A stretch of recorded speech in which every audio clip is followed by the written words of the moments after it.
Assalamualaikum warahmatullahi wabarakatuh. Perkenalkan, nama saya Dian Safitri, NIM 11979. Saya di sini dari salah satu kelompok mata kuliah Ilmu Kalam. Saya akan mempresentasikan tentang makalah saya yang berjudul Sumber Ilmu Kalam dan Sejarahnya. Pengertian ilmu kalam. Secara harfiah, ilmu kalam berarti pembicaraan atau perkataan. Pengertian ilmu kalam secara menyeluruh dapat diartikan ilmu kalam adalah ilmu yang membahas ajaran dasar dari suatu agama. Adapun beberapa nama tentang ilmu kalam seperti ilmu usuluddin, ilmu tauhid, fikih al-akbar, dan teologi Islam. Disebut ilmu usuluddin karena ilmu ini membahas tentang pokok-pokok agama. Usuluddin. Ahli ilmu kalam disebut mutakalimin. Golongan ini bisa dianggap sebagai golongan yang berdiri sendiri yang menggunakan akal pikiran, yaitu asal-asal pemikiran, dan memahami nas yaitu artinya teks agama dan mempertahankan kepercayaannya. Sumber utama ilmu kalam itu sendiri adalah Al-Quran dan Al-Hadis, yang mana di situ menerangkan tentang wujudnya Allah Subhanahu wa Ta'ala, sifat-sifatnya, dan persoalan akidah Islam lainnya. Sumber ilmu kalam yang pertama yaitu Al-Quran. Al-Quran adalah kalam Allah yang diturunkan kepada Nabi Muhammad SAW yang ditulis dalam mushaf bahasa Arab, dinukilkan kepada kita dengan jalan-jalan yang mutawatir, diawali dengan surat Al-Fatihah, diakhiri dengan surat An-Nas, dan membacanya merupakan ibadah. Dalam Al-Quran juga dijelaskan rambu-rambu masalah akidah secara rinci, namun masalah ibadah dan hak-hak antara sesama dengan cara garis besar dalam syariat Islam, Al-Quran, dan undang-undang Al-Quran dan undang-undang dalam menetapkan hukum sosial. Al-Quran merupakan sumber utama dalam kajian ilmu kalam. Hal ini dibuktikan dengan adanya surat Al-Ikhlas ayat 3-4.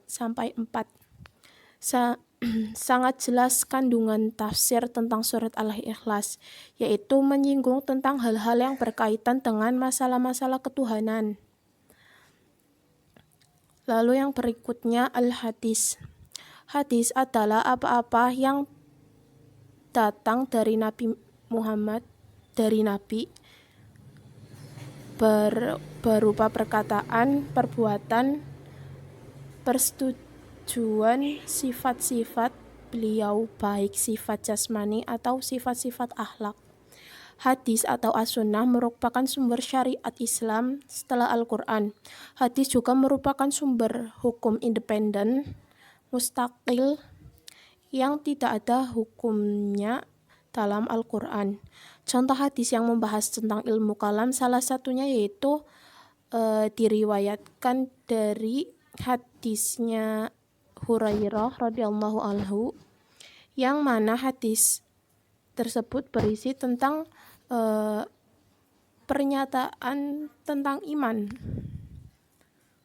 Lalu selanjutnya yaitu pemikiran manusia. Sebelum filsafat Yunani masuk dan berkembang di dunia Islam, umat Islam sendiri telah menggunakan pemikiran rasionalnya untuk menjelaskan hal-hal yang berkaitan dengan ayat-ayat Al-Quran, terutama yang sebelum jelas maksudnya tasyabitah. Keharusan untuk menggunakan rasio ternyata dapat mendapat pijakan dari beberapa ayat Al-Quran, diantaranya yaitu surat Muhammad ayat 24. Dari surat Muhammad ayat 24, tafsirnya mengandung tafsirnya terdapat ayat ini menjelaskan tentang bahwa pada ayat yang lalu Allah mengecam orang yang munafik selalu membuat kerusuhan di muka bumi dan memutuskan hubungan silaturahmi. Lalu selanjutnya yaitu sejarah ilmu kalam. Pada zaman Rasulullah, sahabat dan generasi tabi'in mengirim materi pokok akidah dan keimanan secara kalami yang berdasarkan analisis mendalam dan argumen rasional. Para sahabat dan tabi'in mengirim materi pokok akidah yang disampaikan Rasulullah secara global dan penuh hati, tanpa mempertanyakan secara detail dan terperinci, apalagi membahas dan mempertanyakannya. Pada masa awal-awal Islam belum merasakan arti penting dan perlu mengetahui lebih jauh dan memperbincangkan masalah-masalah dan bersifat teoris, seperti yang dibicarakan di dalam ilmu kalam. Masalah-masalah yang dirasakan sangat perlu diketahui adalah dibicarakan dalam ilmu fikih, dan kata lain membicarakan dengan mempersoalan masalah-masalah teoris yang ketika itu dirasa tidak akan manfaat bagi umat, karena yang diperlukan di dalam keberagaman sehari-hari mereka adalah salah satu yang bersifat alamiah. Dengan demikian, tidak ada keperluan membicarakan masalah-masalah kalam secara teoritis rasional pada periode awal ini. Pada masa awal Islam ini, yang diperlukan adalah wujud nyata umat yang satu dan bersatu di bawah kualitas pembahasan dan interas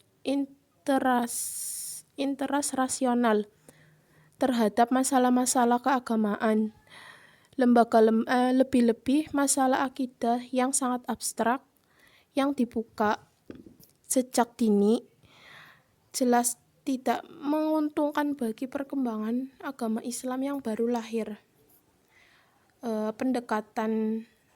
Pendekat kata baik secara agamis maupun politis, keberadaan ilmu kalam di awal sejarah Islam memang belum diperlukan, bahkan kebenarannya ketika itu dapat merugikan Islam dan umatnya. Namun hal ini sangat wajar apabila pada perkembangan berikutnya umat Islam segera pindah dari tahap penerimaan akidah melalui hati kepada tahap penerimaan akidah melalui pikiran dan analisis rasional.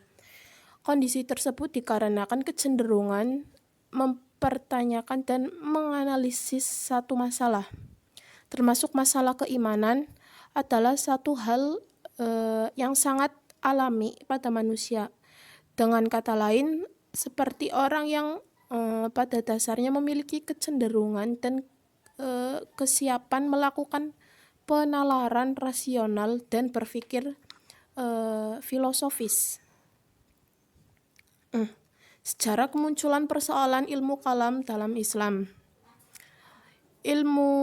Sebelum kenyataan pahit yang terjadi sejarah umat Islam, dimunculkannya ilmu kalam dipicu oleh persoalan politik yang menyangkut peristiwa pembunuhan Khalifah Utsman bin Affan yang beruntun pada penolakan Muawiyah atas kekhalifahan Ali bin Abi Thalib. Lalu selanjutnya itu perseteruan antara Muawiyah dan Ali bin Abi Thalib memuncak hingga terjadinya perang Siffin yang berakhir dengan terjadinya keputusan tahkim. Dalam keputusan tahkim tersebut berisi tentang solusi untuk mengedamaikan kedua belah pihak, namun dijadikan alat politik untuk memecahkan kubu Khalifah Ali bin Abi Thalib menjadi dua bagian, yaitu bagian Syiah dan Khawarij. Dalam sejarah Islam, kubu yang meninggalkan barisan Ali dikenal dengan sebutan Khawarij, yaitu yang keluar dari barisan diri atau sekunderas. Sedangkan kubu yang membela dan tetap mendukung Ali menamai dirinya sebagai kelompok Syiah. Kurang lebihnya itu penjelasan dari saya. Wassalamualaikum warahmatullahi wabarakatuh.